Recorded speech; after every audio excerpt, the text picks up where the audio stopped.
ભાદરવા સુદ આઠમ એટલે ધરો આઠમ. કહેવાય છે કે આ દિવસે પૃથ્વીનું પૂજા કરવી જોઈએ. પૃથુ નામના એક રાજા હતા, જેમણે જમીન ખેડવા લાયક કરી તેની અંદર અનાજ ફળફળાદી ઉગાડ્યા અને તેથી તેમના નામ પરથી પૃથ્વી પડી. ઘણી વખત એવું કહેવાય છે કે પૃથ્વી ઉપર જ્યારે અસુરોનો ખૂબ ત્રાસ વધી જાય છે ત્યારે નારાયણ દેવ પોતે પૃથ્વીની રક્ષા કરવા માટે આવે છે. ધરો આઠમની એક વ્રત કથા પણ છે. એક નગરમાં સાસુ વહુ રહે. સાસુ થોડી કજિયાળી, દરેક વાતમાં વહુને ટોકે. એક દિવસ વહુને સાસુએ કીધું કે ચાલો આજે આઠમ છે, આપણે ઘાસ કાપવા જઈએ.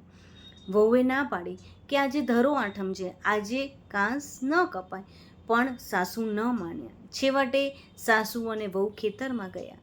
ત્યાં જઈ ઘાસ વાઢવા લાગ્યા. સાસુએ પોતાની રીતે બધું જ ઘાસ વાઢી દીધું, પણ વહુએ લીલું ઘાસ રહેવા દીધું, સૂકું સૂકું ઘાસ વણવા લાગી.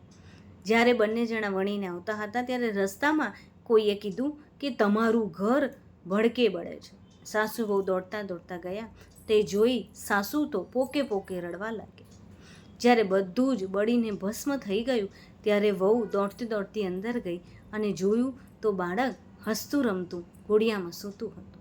બહાર આવી તેમણે ધરોની પૂજા કરી અને જ્યાં હતી ત્યાં પોતાની થયેલી ભૂલની માફી માંગી. કહેવાય છે કે ધરો આઠમની પૂજા કરવાથી, દુર્વાની પૂજા કરવાથી તમારી ઈચ્છા મનોકામના પૂર્ણ થાય છે. જય શ્રી કૃષ્ણ.